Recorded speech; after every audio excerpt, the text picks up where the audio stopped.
again. Well, the remount is complete. He's been, of course, mounted, fully dried, groomed, finished. He's had the color restored to his eyes. He's had the texture restored to the nose pad, color restored to the nose pad and the interior of the nostrils. He is finished all but the back portion of the form where the raw foam is showing.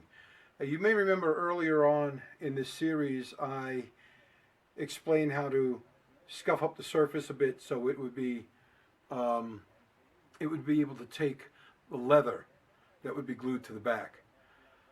This deer, as it turned out, is kind of a special case, and I want to do something a little extra special for the client.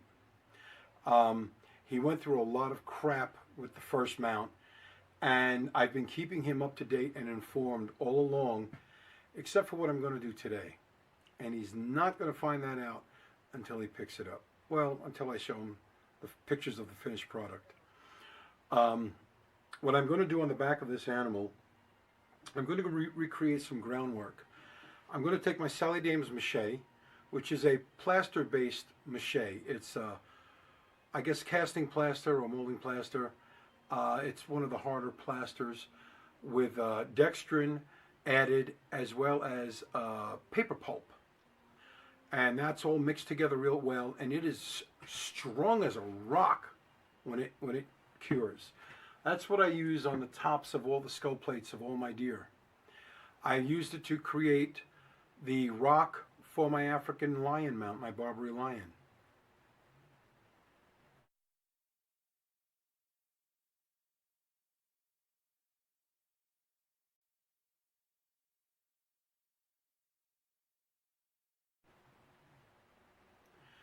It was also my mache of choice when I created the dead tree for Tessa, the three-legged black leopard.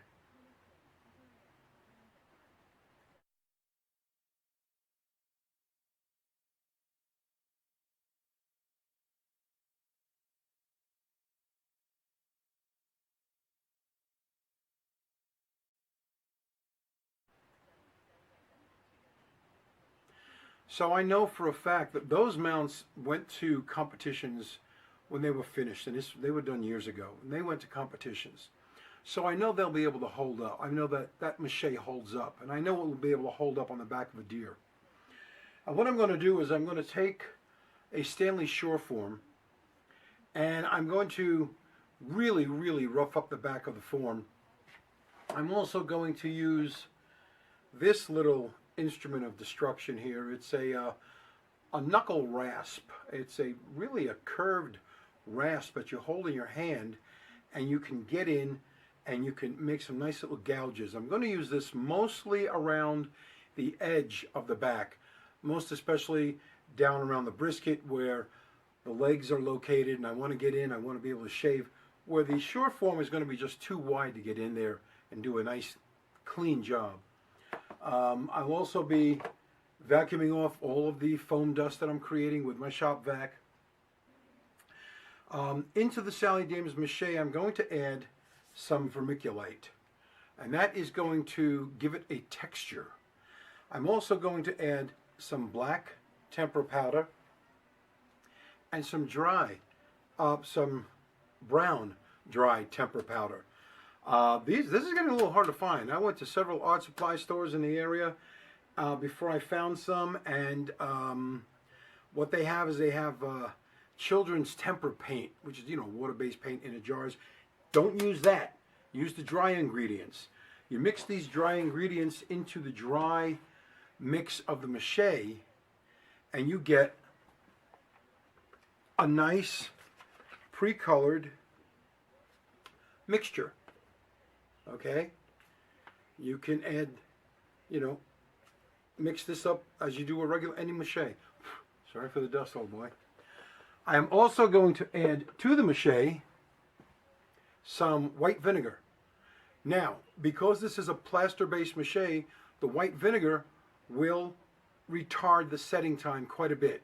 You can use a little bit and maybe get it to set in an hour instead of 20 minutes or so, or a half hour. I'm going to add enough that it's going to be pliable most of the day. It's going to take hours for it to set. But that's what I'm going to do. What I'm then going to do, I'm going to take a deer foot and I'm going to press this in to the mache and create a pair of deer tracks in the mache. It's going to make it a really interesting mount, and I hope my client really likes it. So, that will be the pièce de résistance. Didn't know I could speak French, did you? Like I say, this guy deserves that little something extra, and I'm going to create this for him. So without any further ado, let's get this baby started.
Okay, it's been about an hour since I put down the original layer, and I did come back in. I smoothed it over and I added more vermiculite, and I gave a second coating to the center here and reapplied the hooves. What I've got here now, I've got some nice hoof prints. Now, I want to enhance those a little bit, but I think I want to wait until the mache dries just a little bit more. I'm getting quite a bit off on my finger. What I will do, I will take the hoof, the foot, and I will apply some non-stick cooking spray. Okay? I'm going to apply that to the bottom of the hoof, press it down into here. Now, the only problem with using the plastic, it was a good idea, and it worked well for my initial hoof prints. But there are marks where you can see where the plastic stretched and made little stretch marks. Oh, the deer has got stretch marks. How terrible. The first layer of mache is setting up real nice. Like I say, it's been about an hour, and it's got a little more ways to go to set up. When you put white vinegar in plaster, I put quite a bit into, and so it will take it some time to fully set. In the meantime, I've got some areas here that I can continue to texture just a bit, like so, just so that it doesn't look like rocks. I'm not creating a rock look. I'm creating groundwork. Now, this is where the plaster was extended out past the hooves. And again, the plaster did pull down. It pulled. As the hooves were placed, the plastic went in, it pulled the mache with it. So I just want to get to the edges of the hooves, and I want to put some ground marks with another little sponge.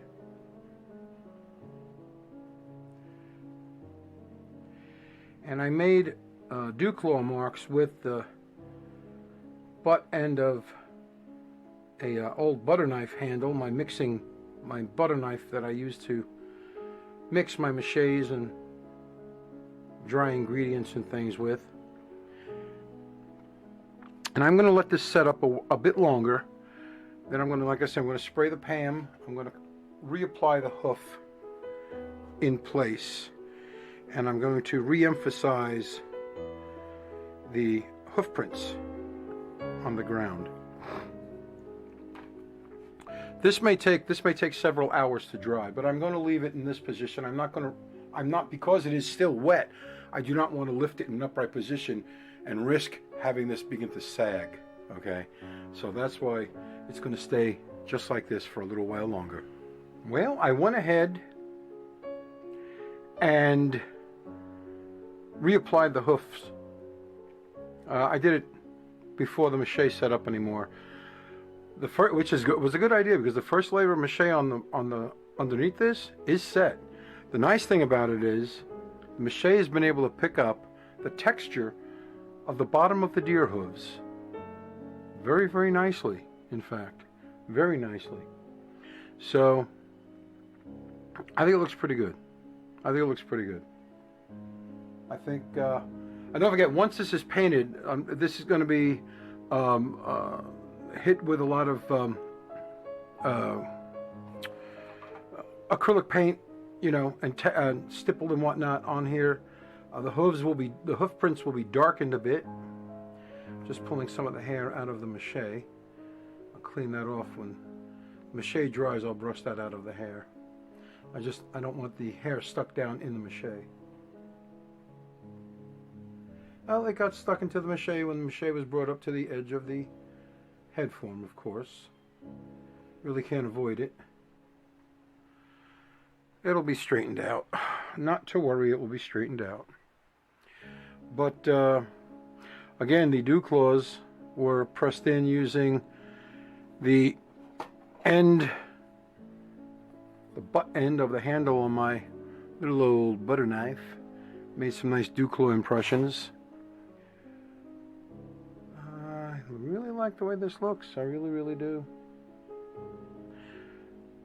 I might want to spread the sides of the hooves a bit.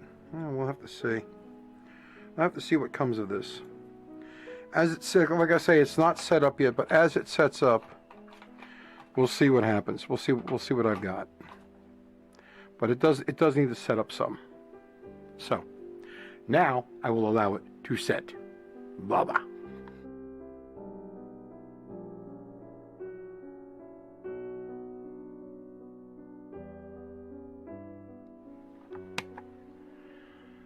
All right, I've reapplied the hooves again. This time, just putting my finger in between about the center of the hooves, and give the hooves a little bit of a spread. I thought they looked a little too, well, they look like dead hooves, is what they look like. And I went and grabbed one of my little pocket wildlife books, and this shows the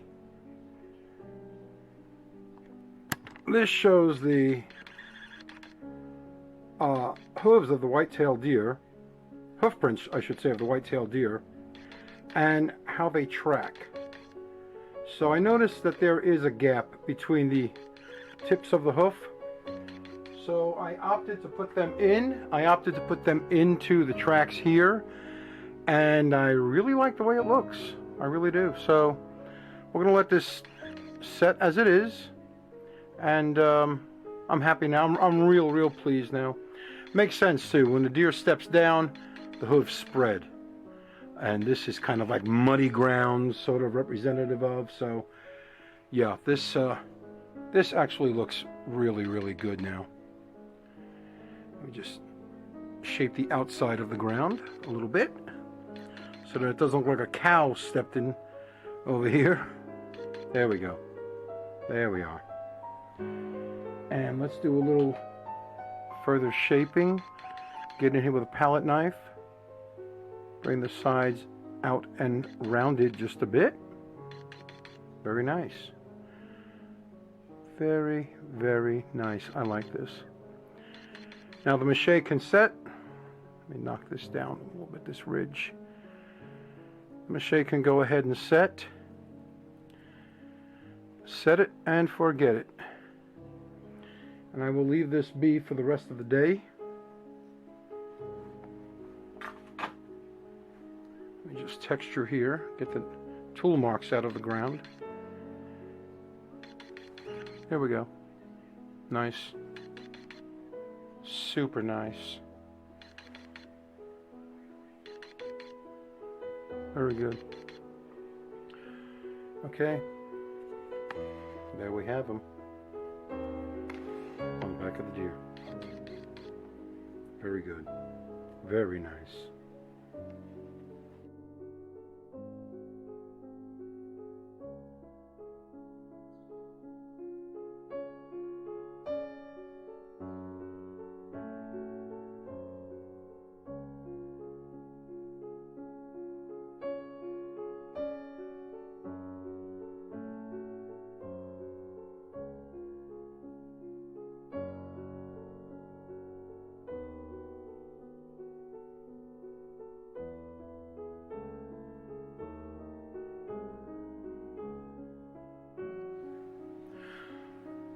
Alright, I'm going to go ahead and start applying some colors to the back of this deer. I've got burnt umber, nutmeg brown, and lamp black. This black. These are acrylic paints. These are craft acrylic paints. I'm not going to paint so much as I'm going to just kind of stipple the color on. And it's going to be done very thin. Okay, I put the colors on a lid, a plastic lid from a margarine container, Smart Balance. Just spray a little bit of water onto the lid, and using just one of the regular sponges I textured it with. Dip it into all the colors, work it off, and just start applying it like so. Add a little black to the mix.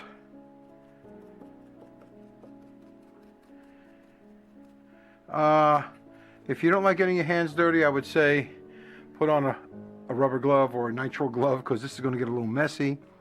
I'll say I want to keep this thin. I don't want to really paint it. I don't want to coat it with paint.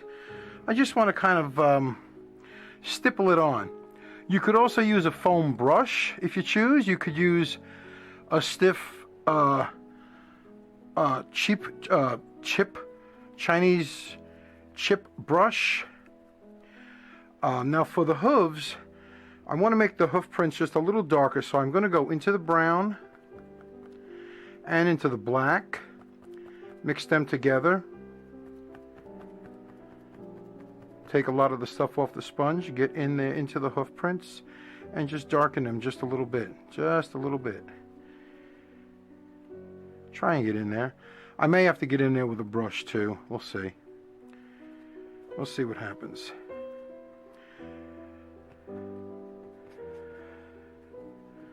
But I'm just getting into the hoof prints.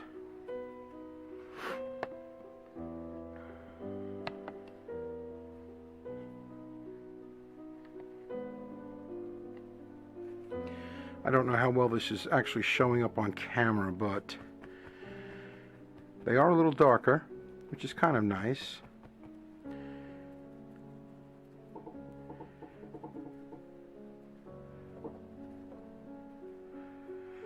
Now I'm just going to go around the entire perimeter with all three colors combined.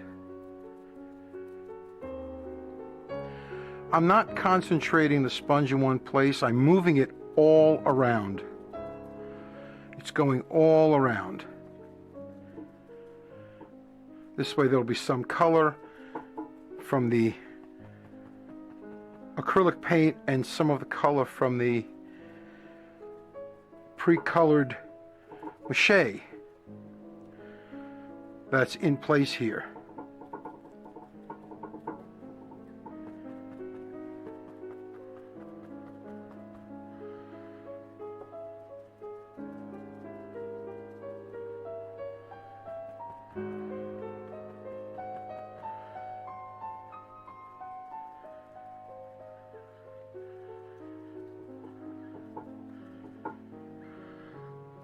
You see up here, it's already starting to dry flat because the mache is really soaking this up. Now, I did not seal the mache with anything before I started painting.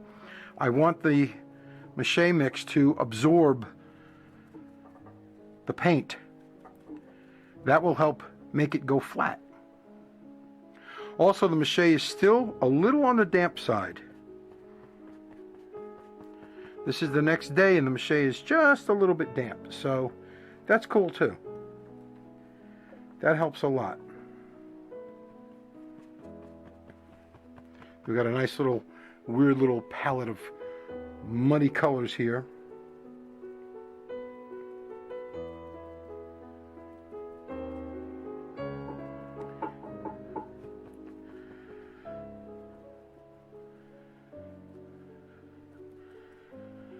Okay, let me get up under the top area here.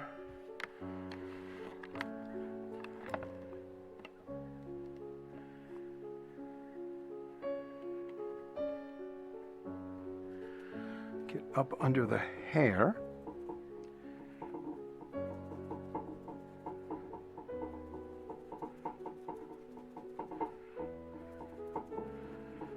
You can really tell with these mounting stands that something's being done. They like to dance all over the place, make all kinds of noises, which is fine. That's just fine.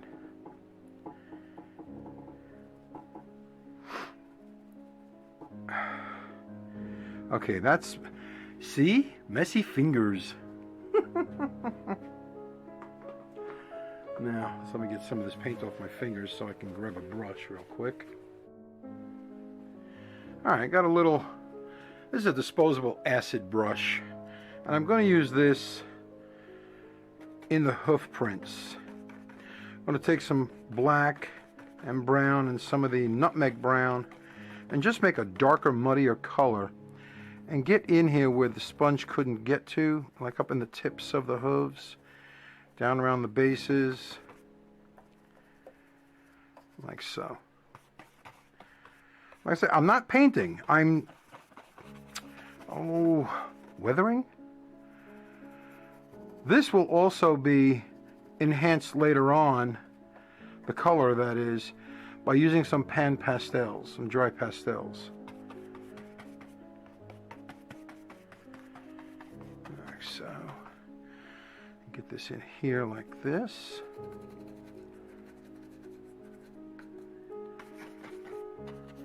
Brown, black, the burnt umber, the black, the nutmeg.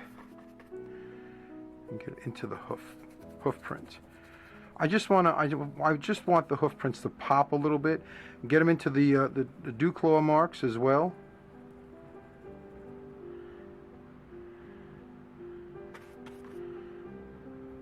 The dew claw marks up here. Again, these were made with the butt end of a my butter knife that I used to apply all kind of color with. And you can see how the hoof prints are really starting to pop. And what's real neat is that they aren't dull. The color is dull. It's being soaked up by the damp mache. Now, let me back off this a little bit here. You get a good look at the hoof prints. See how the hoof prints are showing up more here now. That's nice. Okay. Now I'm going to take the sponge again and I'm going to go into the brown. I'm going into the burnt umber on the palette and I'm going to hit around the high areas surrounding the hooves as well as down the center of the hooves. Okay, nice. Oh gosh, I like this. Oh, this is exciting. Woo-hoo! Woo-hoo, very exciting. Woo-hoo, very exciting. Woo-hoo.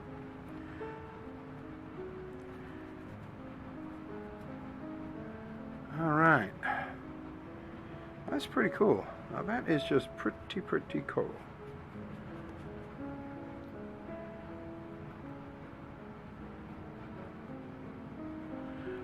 The coloring is very subtle. That's the look I'm going for. I'm looking for a very subtle appearance. Same thing with the hoof prints. I don't want them jet black. I don't want them deep black. I just want them to look like they've gone down into some damp ground, and when you step into damp ground, you pick up your footprint will be a little darker. Same thing with the deer tracks. And the more we remove by the stippling action,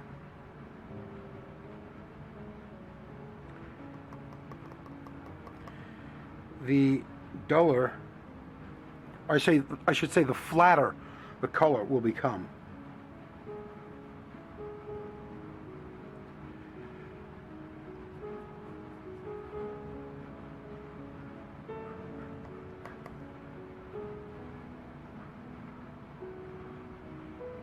Okay, well, that's done. Let me go on here. I actually added a little signature kind of a deal here.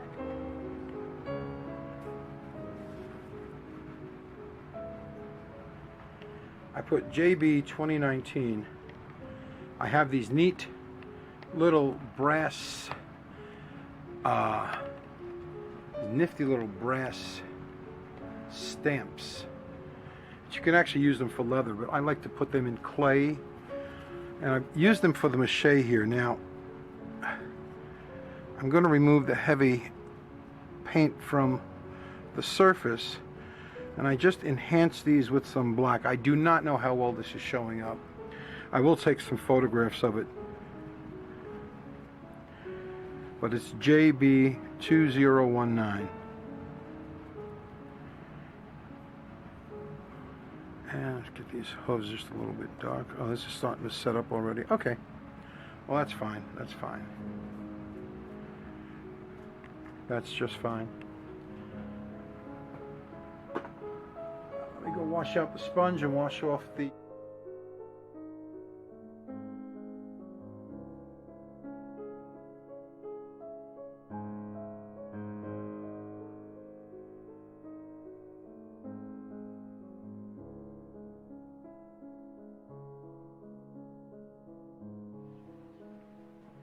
Right, it's been several hours since I applied the paint, and time to add on some of the pan pastel. Pan pastels are, sort of similar to makeup, and because of that, I'm going to take a makeup brush and I'm just going to go ahead and dust it around. Basically, dusting the deer, or the back of the deer. It's the same pan pastels that I use when finishing the head. What I like to do is it gives a little highlights here and there. I apply it with a makeup brush. Get up in here, get around. I use brown and I use black. The black will tone down the brown a bit. Apply it and you can blow the excess off. Takes away the sheen, any sheen that might be present of the paint.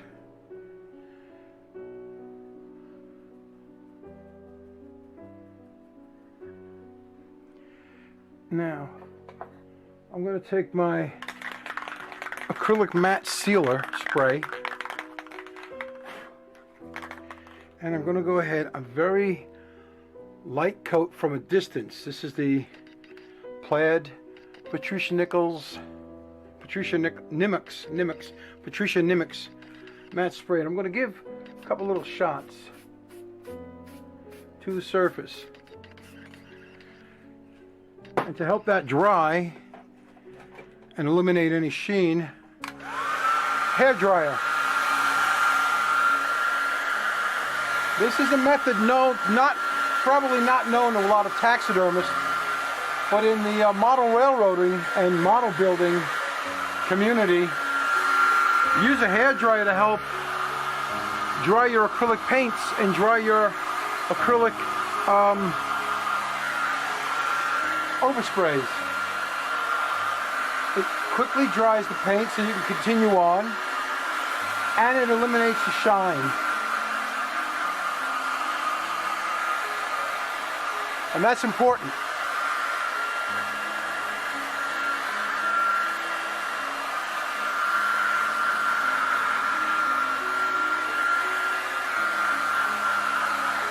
Now you're not looking to cook it, you just want to dry it. And when you're done, you're done. You can actually see the shine going away as you're drying the thing. So it's all good.